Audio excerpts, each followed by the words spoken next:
Hello, this is Max. Today I will tell you a story about a man who woke up in a coffin buried alive. Warning, there will be spoilers.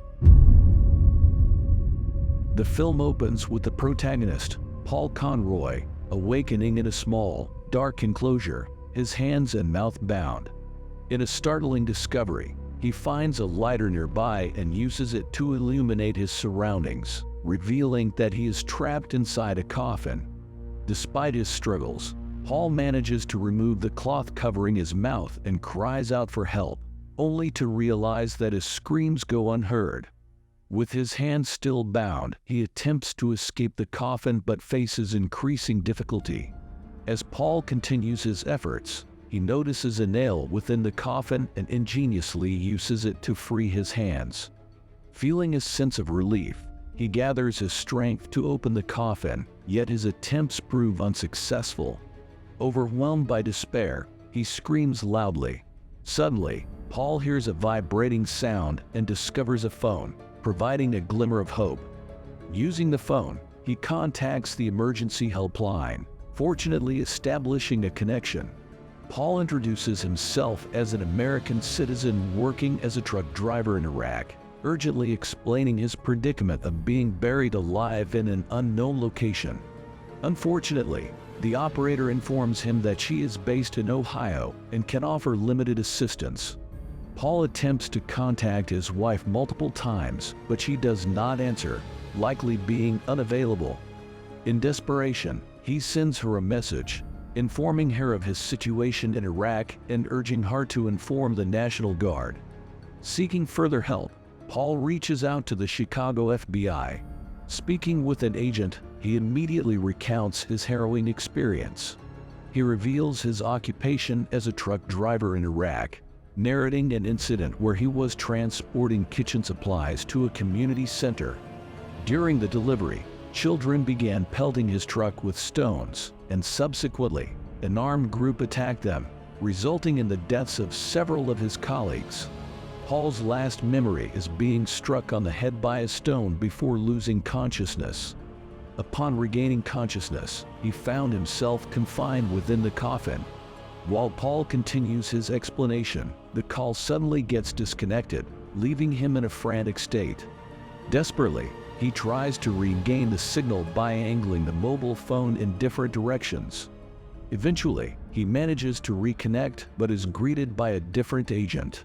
The agent asks for the security code from their previous conversation, which Paul unfortunately didn't jot down.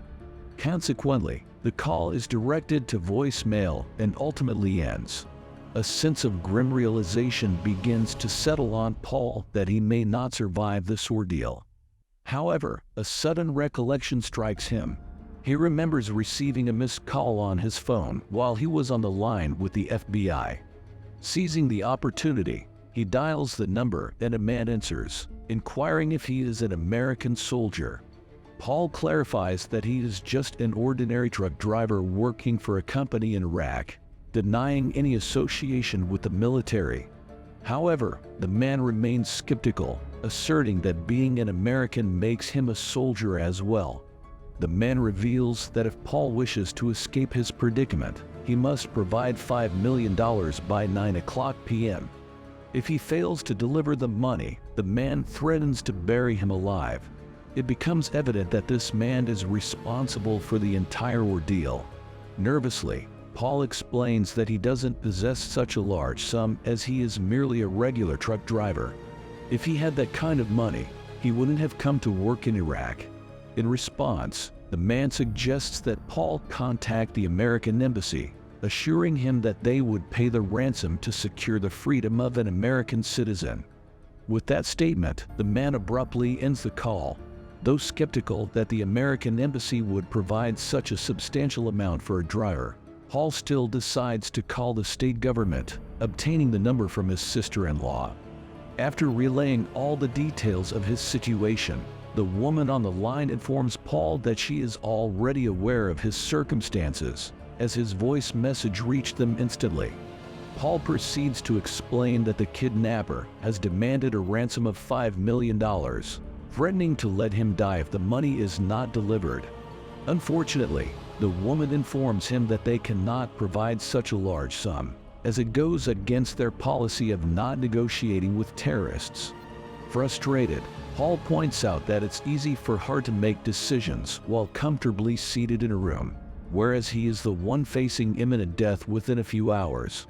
He pleads with her, questioning what will happen to his family after his demise. Moved by his plea, the woman finally takes pity on him and provides Paul with the contact information of a man named Dan, the commander of the hostage group in Iraq. She assures him that Dan will offer assistance. Filled with hope, Paul hastily dials Dan's number, and to his relief, Dan is already aware of his predicament. Dan advises Paul not to panic and promises that he will ensure his safety before 9:00 p.m. Furthermore, Dan suggests that Paul mute his phone to save battery and take slow breaths to conserve oxygen inside the coffin. Just as Paul ends the call, the kidnapper rings him again. Paul informs the kidnapper that the American government has refused to pay $5 million because he is just an ordinary truck driver. Surprisingly, the kidnapper believes him and agrees to lower the ransom to $1 million. Additionally, he instructs Paul to record a video appealing to the American government for the ransom. The kidnapper explains that there is a bag inside the coffin containing a script that Paul must read during the recording. Up until this point, Paul had been unaware of any other contents within the coffin. However, as he looks towards his feet, he discovers the bag and becomes filled with anticipation. Within the coffin, Paul discovers several items: a light, a script, a knife, and a bottle of alcohol. Despite finding these resources, he continues to struggle in reaching his wife, whose contact remains elusive. As his phone battery dwindles, Paul grows increasingly uncertain about what to do. In his desperation, he contacts Dan once again, informing him about the kidnapper's demand for a video. Although Dan does not give immediate approval, he reassures Paul that they are exerting their best efforts to secure his release soon. To instill confidence in Paul, Dan recounts the successful rescue of a 23-year-old student they saved 2 weeks prior. Nonetheless, Paul remains highly anxious and decides to call his mother. Although she answers the call promptly, she fails to recognize her own son due to her mental condition. Nevertheless, Paul expresses his love for her, suspecting that this may be their final conversation. Suddenly, Paul receives a photo message from the kidnapper featuring his friend, Pamela. It is revealed that the kidnappers have also captured Pamela, who used to work with Paul in Iraq. The photo portrays a man pointing a gun at her head, alarming and terrifying Paul. Filled with fear, he hastily contacts the kidnapper, who warns that Pamela will be killed if Paul fails to send the video. Pleading for her safety, Paul reveals that Pamela has 2 children. In response, the kidnapper coldly shares his own tragic past, stating that he had 5 children, 2 of whom were killed by American soldiers. After the call ends, Paul promptly records the video as instructed, declaring his American citizenship, his kidnapping in Iraq, and the demand for $1 million by 9:00 p.m. in exchange for his life. Once Paul sends the video to the kidnapper, he notices a horrifying sight: a venomous snake has found its way into the coffin through a hole. Initially panicked, Paul eventually calms down and devises a plan. Using the alcohol he discovered in the bag, he ignites a fire, scaring the snake away and saving himself from its threat. Shortly after this incident, Paul receives a video message on his phone. The video that Paul receives depicts his friend Pamela, who shares her unfortunate experience as an American citizen, revealing that the American government failed to help her and meet the kidnapper's demands. Tragically, at the end of the video, Pamela is executed, leaving Paul in a state of horror and anguish. Overwhelmed, he succumbs to panic, vomiting within the confines of the coffin. Filled with despair, Paul becomes convinced that his own demise is inevitable. In the midst of this distress, Paul receives a call from Dan, who informs him that recording the video was a strategic move by the kidnappers to apply pressure on the U.S. government. To Paul's surprise, the video has garnered a staggering 47,000 views on YouTube. As they continue their conversation, Paul detects the sound of prayers emanating from a nearby mosque. He shares this information with Dan, who assures him not to worry and claims to be close to effecting his rescue. Suddenly, a tremendous explosion occurs, causing the upper part of the coffin to crack and allowing copious amounts of sand to infiltrate. Frantically, Paul utilizes his clothes to block the incoming sand. In the midst of this chaos, Dan calls again, revealing that his team executed the attack and speculating that the kidnapper may have perished in the explosion. However, the relentless influx of sand continues, further eroding Paul's waning hope. In light of the dire circumstances, Paul decides to record a final video for his wife and son, overcome with intense emotions.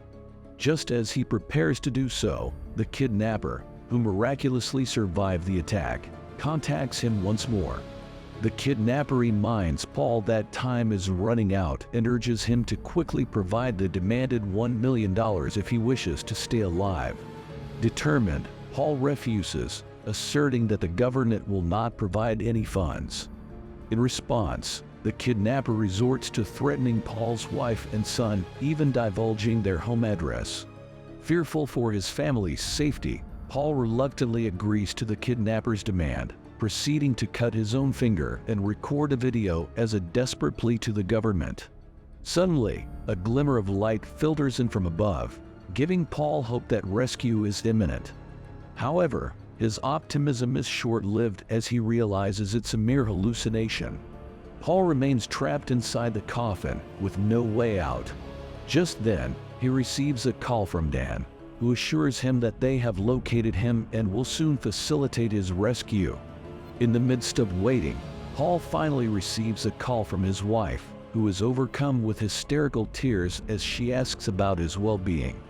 He reassures her that he is fine and will soon be returned home, comforting her with the promise of his imminent rescue. Meanwhile, the relentless influx of sand into the coffin continues, posing a growing threat of burying Paul alive before help arrives. Anxious and desperate, he contacts Dan, urgently pleading for a swift rescue. Dan reassures him that they are nearly there. However, the moment the coffin is opened, they discover another person inside. Upon hearing this devastating news, Paul's hopes are shattered, and he finally resigns himself to his fate. Dan, still on the call, offers profuse apologies for their inability to save him. The movie concludes as the sand completely fills the coffin, plunging Paul into darkness. Thank you for watching. You can subscribe and give this video a like. Goodbye.